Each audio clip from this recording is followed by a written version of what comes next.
할렐루야. 네, 오늘도 말씀과 기도로 승리하는 복된 하루가 되시기를 간절히 소망합니다. 이제부터 오늘부터는 이제 12월 마지막 달까지는 이제 계속 본문이 좀 이렇게 바뀔 겁니다. 그래서 저희들이 이제 새벽마다 보는 건 QD 본문 말씀으로 계속 보고 있는데요. 이제 연말까지는 이제 예수 그리스도에 대한 부분들을 계속 본문을 찾아가면서 묵상하도록 되어 있더라고요. 그래서 조금은 좀 분주하실 텐데 그때까지 예수 그리스도를 묵상한다, 그런 마음으로 오시면 될 것 같습니다. 자, 오늘 본문의 말씀 이렇게 갑자기 7장부터 시작을 해서 조금은 이해하기가 어려우실 텐데 대략적인 배경을 제가 설명을 드리고 메시지만 이렇게 하나만 딱 집어서 말씀을 드리고 이렇게 끝맺도록 하겠습니다. 이제 이사야서 하게 되면 전체적인 배경은 이제 북이스라엘은 곧 멸망할 분위기가 되는 것이고 남유다도 그 상황을 맞이하고 있는 것이죠. 그래서 이때 당시에는 남유다와 북이스라엘이 공존을 하고 있었고, 그때 당시에 이제 그 아수르라는 나라가 이제 힘이 강성해졌을 때입니다. 그래서 아수르가 이제 북이스라엘도 이렇게 나라를 멸망시키지는 않았지만 이제 북이스라엘과 남유다도 아수르라는 나라에다가 조공을 바쳐야만 했습니다. 그래서 아수르 제국에게 이렇게 조공을 바치면서 나라를 지킬 수는 있었죠. 자, 그런 가운데 이 아수르에서 소식이 날라옵니다. 무슨 소식이냐면 아수르 안에서 내분이 일어났다, 이런 소식을 들립니다. 어떠한 사람이 쿠데타를 일으켰다, 속된 말로 그런 정보를 입수를 하게 됩니다. 자, 그러고 나서 이 북이스라엘이 그러면 아수르를 이때 우리가 조공을 바치고 그랬는데 이 아수르 손에서 우리 지금 벗어나 보자.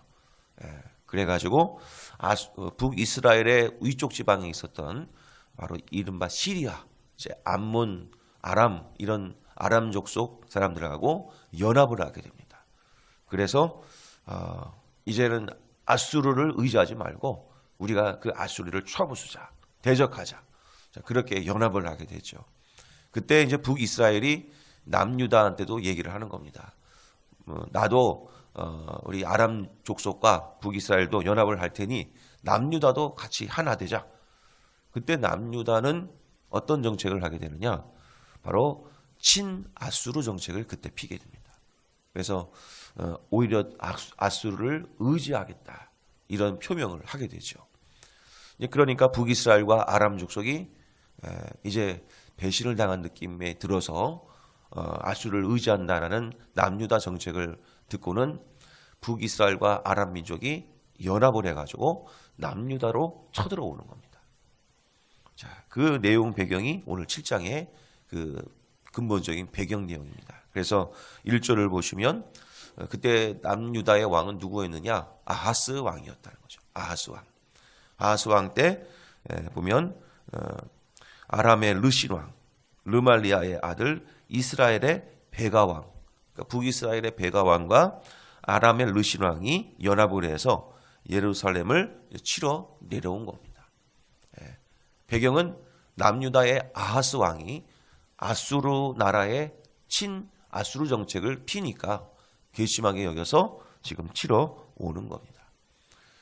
그래서 이제 아하스 왕에 대해서 좀 간략하게 말씀을 드리면, 아수르 왕은 좀 우리 아하스 왕은 우리들이 많이 들어봤던 왕이긴 하지만 좀 악한 왕이었습니다. 처음으로 뭐라고 하나요? 그 우상을 들여왔고, 특별히 성경에서 몇 안 나오는 이런 우상, 몰렉 우상, 자녀를 불로 태워드리는 그런 우상 숭배를 했던 그 왕이 몇 안 되거든요. 그 중에 대표적인 왕이 이 아하스 왕입니다. 그 정도로 악한 왕이죠. 이제 그러면서 이제 이 아하스 왕이 하나님을 온전히 의지하지 않는 그런 왕으로 시대는 평가를 하고 있습니다. 자, 그래서 어쨌든 이 아하스 왕은 이런 나라의 위기 앞에 아하스를 저기 애굽 아수르라는 나라를 계속 의지하는 겁니다. 그래서 가서 조공도 바칠 뿐만 아니라 이제는 돈도 갖다 바칩니다. 돈도. 그래서 어떻게든지 정치적으로 계략적으로 우리나라가 살아남을 수 있기 위해서는 아수르 제국에 붙어 있어야 된다. 자꾸 그렇게 해서 의지를 하게 되죠. 자, 그런 가운데 이제 전쟁이 이제 나게 되죠. 북이스라엘과 아람이 연합을 해서 쳐들어옵니다. 자, 그때 하나님께서 1절 말씀 끝부분을 보면 하나님께서 아하스 왕에게 이런 말씀을 주십니다. 그들이 너를 쳤지만 어떻게 될 것인가? 능히 이기지 못할 것이다. 이겁니다. 이것은 뭐냐면 능히 이기지 못한다는 얘기는 너희들한테 전쟁의 위기가 올 것이지만 그러나 그 위기는 더 이상 위기가 되지 않게 하겠다. 이겁니다. 너에게 전쟁이 오지만 그 전쟁을 통해서 너가 더 이상 위기로 느껴지지 못하도록 내가 그것을 막아주겠다라는 뜻입니다. 이게 하나님의 은혜라는 겁니다. 이런 삶의 어려움과 고난은 오겠지만 그 고난을 통해서 내가 너를 넘어지지 않도록 내가 붙들어 주겠다. 이게 하나님께서 주시는 은혜라는 거죠. 자, 그런데 이렇게 하나님께서 말씀을 주시는데도 자, 2절 말씀을 보면 자, 그들이 어떤 상태인가 보겠습니다. 남유다 백성들, 아하스 왕을 비롯한 남유다 백성들의 상태. 그래서 2절 보면 어떤 사람이 다윗의 집에 알려 이르되 아람이 에브라임과 동맹하였다 하였으므로 왕의 마음과 그의 백성의 마음이 어떻게 됐다? 숲이 바람에 흔들림 같이 흔들렸다. 그냥 이렇게 사시나무 떨듯 숲이 바람에 흔들림 같이 흔들렸다는 겁니다. 하나님께서는 능히 이기지 못할 것이다라고 분명히 말씀을 했는데도 그 말씀을 신뢰하지 못하고 숲이 바람에 흔들린 것처럼 두려워 떠는 이스라엘 백성들의 모습을 봅니다. 그러니까 하나님께서 4절 말씀을 끝부분 가실까요? 끝부분 보면 연기나는 두 부직갱이 그루터기에 불과하다. 그들은 두려워하지 말고 낙심하지 말라 이겁니다. 부직갱이 하면 무엇입니까? 제가 맞는지 모르겠습니다. 우리 옛날에 보면 아궁이에 나무를 조그맣게 태우면 시커멓게 그을린 기다란 나무가 있으면 그게 부직갱이 아닌가요? 그리고 그걸 잠깐 꺼냈다가 불에 잠깐 이렇게 데우면은 나무 끝부분에 불이 잠깐 붙어 있습니다. 그러니까 하나님께서 말씀하시는 이 부분은 두 부직갱이에 불과하다는 얘기는 봐라, 너가 지금 위협받고 있는 그들은 그 붓두방에서 가끔 꺼낸 그 잠깐 불이 붙어 있는 부직갱이에 불과해. 그냥 훅 하고 바람이 불면 꺼져버리는 불에 불과해. 그러니까 너희들은 그것들 때문에 두려워하지도 말고 낙심하지도 말라 이겁니다. 왜 그것 때문에 힘들어하느냐? 내가 너희들한테 말했지 않느냐? 능히 그들은 너를 이기지 못할 것이라고. 자, 그렇게 해서 계속해서 말씀을 해주십니다. 그런 가운데 이제 4절 말씀이 첫 번째 부분을 보면 하나님께서 말씀하시죠. 그에게 이르기를, 그는 여기서 누구냐면 아하스 왕과 남유다 백성들을 향해서 말씀하는 겁니다. 그에게 이르기를 너는 상가며 조용하라 이겁니다. 상가며 조용하라. 왜 조용하라는 말을 했을까요? 그러니까 너희들이 이제 그런 북쪽의 연합군들이 쳐들어온다고 하니까 이제 마음이 분주해지고 두렵고 떨리고 이제 마음이 정말 혼미백산되는 겁니다. 자, 그런 어려운 가운데 있을 때 하나님께서 말씀하시는 거죠. 너는 상가고 조용하라 이겁니다. 그인즉슨 이 모든 것을 주관하시는 분은 하나님밖에 없다니까 모든 것을 상가고 조용히 이제 하나님의 말씀에 귀를 기울여라 이겁니다. 그 전쟁 때문에 두려워하지 말고 너의 그 분주한 마음을 다 내려놓고 조용히 하나님이 이 상황 속에서 나에게 무슨 말씀을 하시는가 조용히 귀를 기울여 봐라. 바로 이 말씀입니다. 바로 그것은 곧 주만 바라볼지라. 그 말씀입니다. 주만 바라볼지라는 내용은요. 그냥 단순히 그냥 하나님을 쳐다보는 그런 의미가 아닙니다. 주만 바라본다는 얘기는 다른 주변의 것들을 신경 쓰지 않고 삼가고, 그리고 주변의 소리를 다 잠재우고 오직 하나님이 나에게 무슨 말씀을 하실까 조용히 귀를 기울이는 그런 바라본, 그게 주를 바라본다는 뜻입니다. 우리 성도님 여러분, 오늘도 하루를 살아가실 때 어려운 일이 있으십니까? 해결하지 못할 문제가 있으십니까? 그러면 삼가고 조용히 하나님의 말씀을 귀 기울이시고 하나님을 바라보시는 성도님 여러분 되시기를 간절히 소망합니다. 그것입니다. 하나님은 그걸 원하는 겁니다. 그러기 위해서는 이제 어떤 일이 일어날 것인가? 이제 7절 말씀을 보십시오. 하나님 다시 한번 권면의 말씀을 주십니다. 같이 한번 읽어볼까요? 7절 시작. 주 여호와의 말씀이 그 일은 서지 못하며 이루어지지 못하리라. 그러니까 그 북이스라엘의 모든 전략과 계획들은 서지 못하고 이루어지지 못합니다. 하나님이 아니다 하면 그건 아닌 겁니다. 그들이 아무리 몸부림을 쳐도 하나님이 아니라고 하면 아닌 겁니다. 그것을 신뢰할 수 있길 바랍니다. 하나님께서는 그 말씀에 능력이 있기 때문에 그 말씀대로 이루어지는 겁니다. 그래서 우리들이 해야 될 일은 무엇인가? 단 한 가지밖에 없죠. 9절 말씀 같이 한번 읽겠습니다. 9절 시작. 사마리아의 머리는 울말리아의 아들이니라. 만일 너희가 굳게 믿지 아니하면 너희는 굳게 서지 못하리라 하시니라. 그러니까 너희들이 해야 될 일은 무엇인가? 그것은 너희가 굳게 믿지 아니하면 너희는 굳게 서지 못하리라. 결국 무슨 얘기입니까? 나를 믿으라 이겁니다. 전쟁이 나도 나를 굳게 믿으면 내가 너를 굳게 세워주겠다. 그 말씀을 하는 겁니다. 전쟁이 났을 때 나도 전쟁의 군사력을 키워야지. 얼마든지 그런 상상할 수 있겠죠. 그러나 하나님께서 요구하시는 것은 그게 너를 굳게 세워주는 게 아니라 나를 향한 굳은 믿음만 가지면 너는 이길 수 있다. 성도님 여러분, 이것을 신뢰하십니까? 밖에 나가서 세상의 문제 해결하려고 하면 당장 급한 문제는 이렇게 해결해야 되지 하는 그 문제를 해결하십니까? 그 순간에도 하나님은 믿음을 보시기를 원하신다는 겁니다. 굳은 믿음. 그걸 나를 세워주는 겁니다. 자, 그러면 오늘 말씀의 10절부터 17절까지는 무슨 내용을 하느냐? 우리들이 가장 많이 아는 내용이죠. 자, 먼저 살펴보기 전에 9절 말씀부터 좀 간략히 말씀드리면 9절에 반복되는 단어가 하나 더 나옵니다. 두 번 반복되는데, 자, 뭐가 있을까요? 에브라임의 머리, 그 다음에 사마리아의 머리를 뜻합니다. 자, 그러니까 에브라임이라는 뜻은 이제 앞으로 이제 구약 성경을 읽다 보시면 에브라임은 이제 열왕기서에서는 북이스라엘을 뜻합니다. 북이스라엘 여러 지파가 있는데 그 중에 에브라임 지파가 제일 크거든요.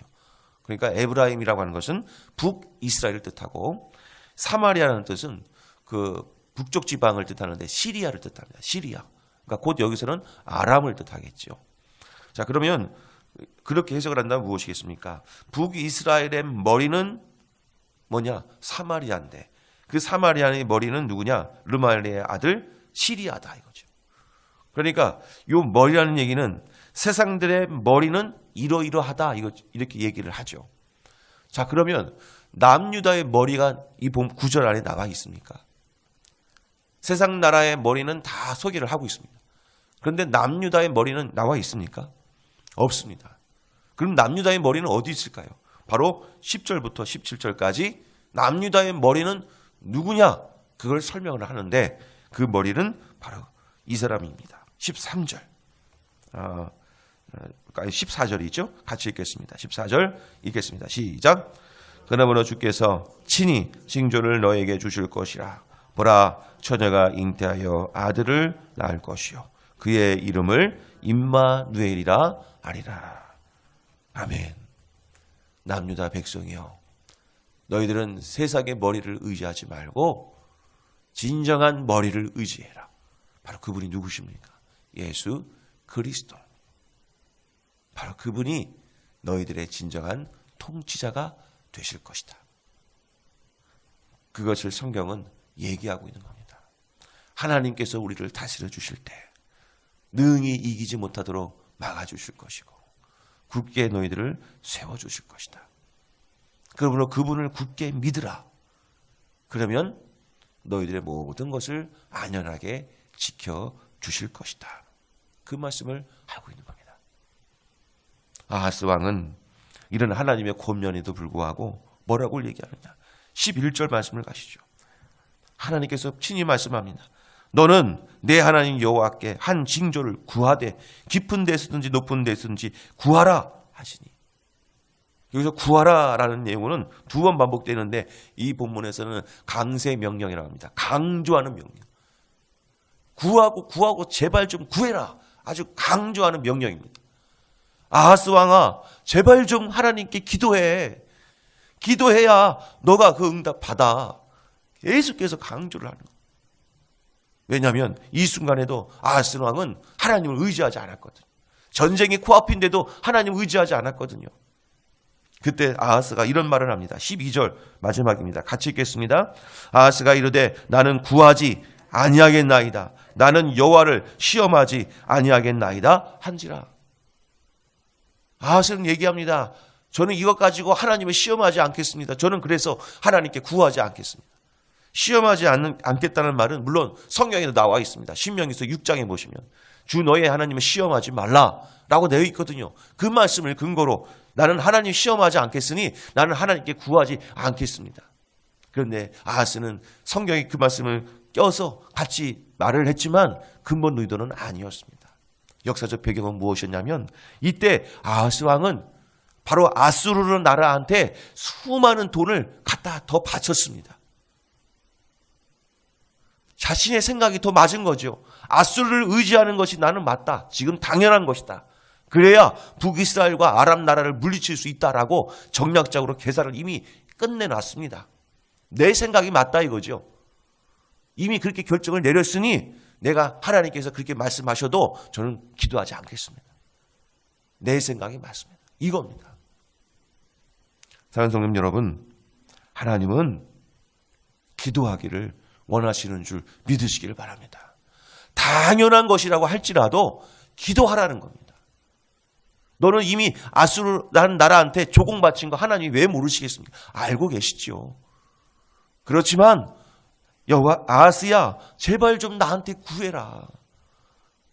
그리고 징조를 좀 구해봐라. 내가 너를 위해서 이렇게 내가 너를 도와줄 건데 너는 구하기만 하면 돼. 그러면 내가 이만한 놀라운 징조를 내가 보여주면서까지 내가 너를 지켜줄게. 이런 약속까지 하고 있는데 아하스는 끝까지 거절합니다. 사랑하는 여러분, 하나님께서는 다른 거 원치 않으십니다. 기도하기를 원하십니다. 당연한 것이라 할지라도. 13절 보면 제가 읽겠습니다. 이사야가 이르되 다윗의 집이여 오라건대 들을지어다. 너희가 사람을 괴롭히고서 그것을 작은 일로 여겨 또 나의 하나님을 괴롭히려 하느냐. 조공 바치기 위해서 너희 남유다 백성들을 괴롭혀가지고 사람을 괴롭혀가지고 오히려 하나님을 괴롭히겠느냐. 제발 좀 나의 하나님께 구해라 이겁니다. 사랑하는 성도님 여러분, 오늘 본문의 말씀은 바로 이것입니다. 이 모든 것을 승리하고 이기신 분은 예수 그리스도요. 그분이 이 땅에 오셨습니다. 그리고 우리에게 보혜사 성령님을 보내주셨습니다. 바로 그분을 믿고 의지할 때 진정으로 내가 승리하고 이길 줄로 믿으시기를 바랍니다. 그러면 그것은 내가 기도할 때 이루어지는 일임을 기억하셔서 오늘도 기도로 승리하는 복된 성도님 여러분 되시기를 간절히 소망합니다. 기도하겠습니다.